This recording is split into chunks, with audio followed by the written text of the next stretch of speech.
following is a paid program. The opinions expressed are not necessarily those of WNBU and Interbanks Media.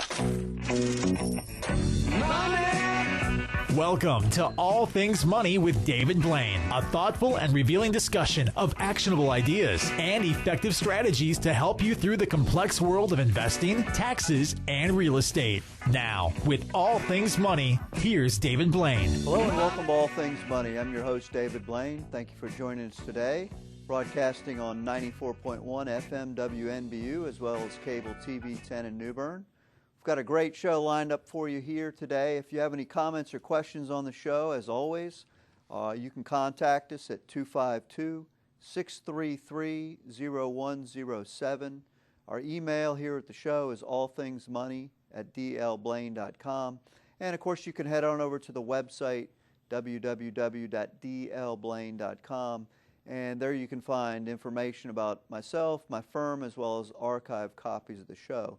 There's a big Contact Us button you can click on, and it will send us an email if you have any comments or questions. Got a lot of stuff to cover today. I want to start with a little bit on gold.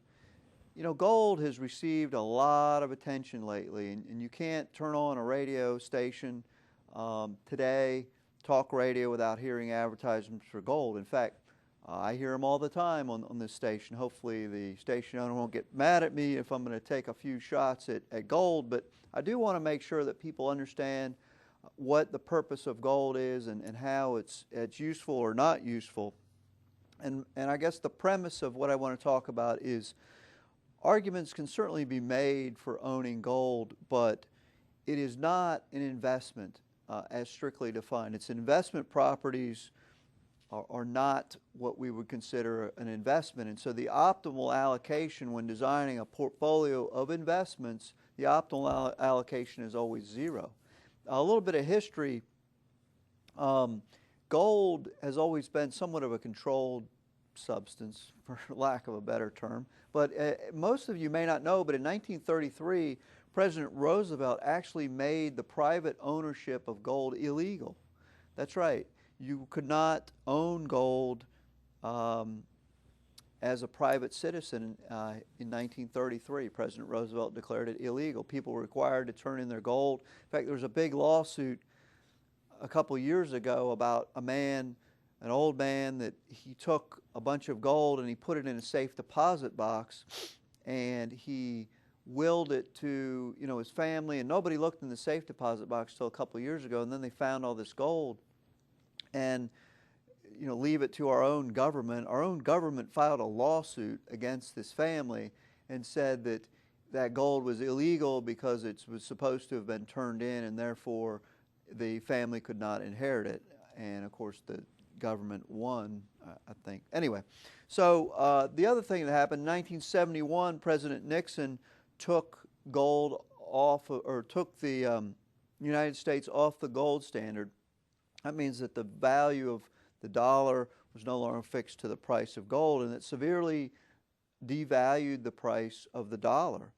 And in 1974, private ownership of gold was allowed once again, but it could not be used for payment in contracts, that the dollar was the official currency. So anyway, there you see a history from 1933 to 1974. The private ownership of gold was actually illegal. So that could happen again. Just kind of a little bit of history. People don't maybe realize it. So the U.S. dollar is valuable because the government has declared it legal tender to exchange between people for contracts, and so we act accordingly. It has no intrinsic value. It's called a fiat currency. It's not backed by any reserves of gold or silver or anything like that. And if a significant portion of the population ever lost faith in it, its value would go away. No matter what the government said, if people lose faith in the dollar, its value will go away. And so people look to gold as a store of value that protects us from such a catastrophe. And I don't want to focus on that aspect of it. I would just say, if you've ever studied a war-torn country, Iraq, Afghanistan, places like that, people are not running around with bags of gold. But I want to stick with the investment premise of gold. So that makes, if you subscribe to that theory, it makes gold what we call a fallback currency and not an investment.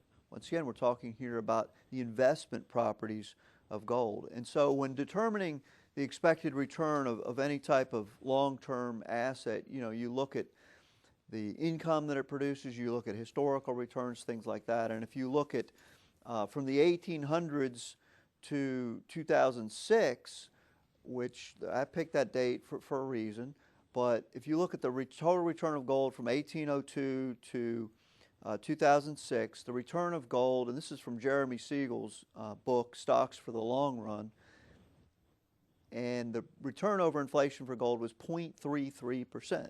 That's it, since 1802 to 2006. Now, we've certainly had a big run since 2006, but that's certainly a long time frame. And so you can say that they definitely hold their value, appreciated 0.33% above the rate of inflation. However, the past 33 years, if we go back to 1980, gold reached a high of $850 an ounce, or if you adjust that for inflation, it was $2,399. And so for the next 21 years, gold dropped over 70%, hitting a low of $256. And so since 2001, it's regained half that value. But if you look at the whole time frame since 1980, it's lost a significant amount of its purchasing power. And adjusted for inflation today, the past 34 years, it's just kept up with the official figures for inflation. So once again, we're looking at investment property. So investment is not gold is not an investment. It is what we would call a store of value. If you're concerned about the collapse of the dollar or something, fine. But the optimal allocation of gold in a well-diversified portfolio is normally zero. Now, we have owned gold sometimes in the past for brief periods of time if its value was rapidly appreciating as sort of what we call a satellite type position. But investments we use investments to describe something that pays you money. Either a stock has earnings, although it may not pay out dividends, you as a stockholder are entitled to a portion of those dividends if they're declared.